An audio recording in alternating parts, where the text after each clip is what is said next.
ஓம் நம சிவாய வாழ்க. உங்கள் கணவன் தவறு பண்ணுறாரா? நீங்கள் அவர்கிட்ட கேட்காதீங்க. இன்னொரு பெண்ணுக்கிட்ட பேசுகிறாரா? உங்களுக்கு தெரிஞ்சிருச்சா? கேட்காதீங்க. அவர்கிட்ட கேட்டாக்கா அவர் தவறு பண்ணுவார். மறுபடியும் தவறு பண்ண நம்ம ஒய்ஃபுக்கு தெரிஞ்சிருச்சுன்னு சொல்லி தவறு பண்ணுவார். நீங்கள் கேட்காதீங்க. அப்போ நான் கேட்காத நான் ரொம்ப கஷ்டப்படணுமா சாமி? கஷ்டப்பட மாட்டீங்க. நீங்கள் கேட்காதீங்க. அவர்கிட்ட அன்பு எவ்வளோ கொடுக்க முடியுமோ அந்த அன்பை காட்டுங்க. தெரிஞ்சுக்காத மாதிரி இருங்க. நீங்கள் காட்டுற அன்பில் நம்ம பொண்டாட்டி முன்ன மாதிரி கிடையாது. நம்ம ஒய்ஃபு உங்ககிட்ட மறுபடியும் அவர் தவறு பண்ணுறதை திருந்திடுவார். அவர் திருந்தலையா? அதுக்கடுத்த வழி ஒன்று இருக்குது, அதை செய்யுங்க. தாந்திரிகம், மாந்திரிகம் கிடையாது, தாந்திரிகம்.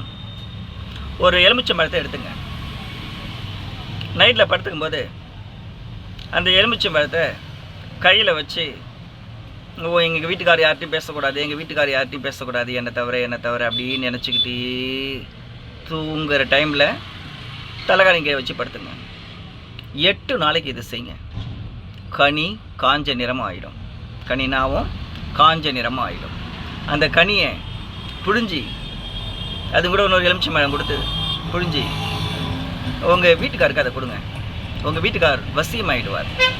வசம்பு கடையில் போயிட்டு வசம்பு வாங்கிக்கோங்க. வசம்பு வாங்கிட்டு வந்து அதை எரித்து சாம்பல் எடுத்துங்க. அதுக்கு பிறகு என்ன செய்யுங்க? வெத்தலை சாறு எடுத்துங்க. அதில் போட்டு குழைப்புங்க. குழைச்சி உங்கள் வீட்டுக்கார் மனசில் நினச்சிக்கிட்டு அதை நெத்தியில் இட்டுக்குங்க. வசியமாவார். நீங்கள் யாருக்கிட்டையும் போயிட்டு மருந்து வாங்க வேண்டாம்.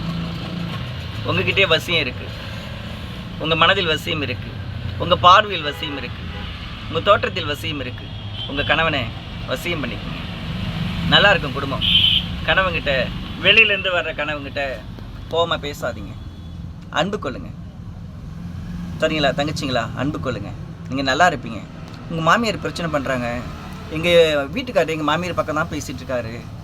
எங்கள் நாத்தனாருக்கு தான் செய்கிறாரு. எனக்கு எதுவும் செய்கிறதில்ல, குடும்பத்தை பார்க்குறதில்ல, எல்லாம் ஏதோ அவங்கள பண்ணிட்டாங்க அப்படின்னு நினைக்கிறீங்களா? நான் மூலிகை தரேன். வசியம் மூலிகை. ஒவ்வொரு மூலிகையும் ஒவ்வொரு இடத்துல போய் வாங்கணும். ஆடை ஒட்டின்னு ஒரு மூலிகை இருக்குது, அது ஆந்திராவில் போய் எடுப்போம். நின்னால் வணங்கி ஒரு மூலிகை இருக்குது, அது நான் கொல்லிமலையில் எடுப்போம். புல்லா மணக்கு சொல்லா மணக்கும். கொரோஜனம், குங்குமப்பூ, கஸ்தூரி, ஜவாதகெல்லாம் போட்டு நாங்கள் அந்த மூலிகையெல்லாம் ஒன்று சேர்த்து வசியம் மூலிகை ஆக்கி அதை கொடுப்போம் கணவனுக்கு. உண்மையா உன் கணவனுக்கு தானா அப்படின்னு சொல்லும்போது அதை நாங்கள் கொடுப்போம். இதுக்கு நாங்கள் போயிட்டு வரதுக்கெலாம் சார்ஜ் பண்ணுவோம். அதெல்லாம் உங்களுக்கு தேவையில்லை. சரிங்களா? நான் சொன்ன மாதிரி செய்யுங்க. உங்கள் கணவன்கிட்ட அன்பு கொள்ளுங்க. குடும்பத்தோடு சேர்ந்து வாழுங்க. நம்ம எவ்வளோ காலம் வாழ போகிறோம் தங்கச்சிங்களா? கொஞ்சம் காலம். அதனால் அன்பால் சாதிக்க முடியாது. இந்த உலகத்தில் எதுவுமே கிடையாது. அன்பை காட்டுங்க. அவர் தவறு பண்ணுவார், ஆனால் நம்மளால் திருத்த முடியும்.